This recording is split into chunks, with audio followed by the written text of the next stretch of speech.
Good evening everyone, আমি প্রিয়াশা।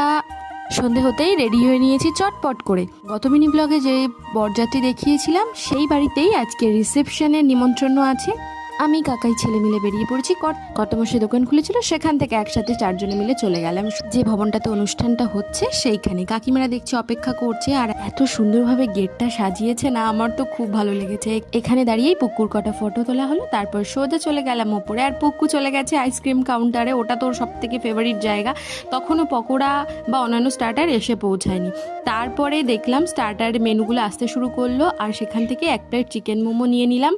আর একে একে সমস্ত কাকিমা মানে বাড়ির সবাই এক জায়গায় হলাম, আর অনেক গল্পগুজব হচ্ছিল। বাড়ির সবাই এক জায়গায় হলে এই হচ্ছে আনন্দ, এত হই হুল্লোড় হয়। তারপর হলো আমাদের বরকনের এন্ট্রি, যাদের জন্য এত বড় অনুষ্ঠান হচ্ছে।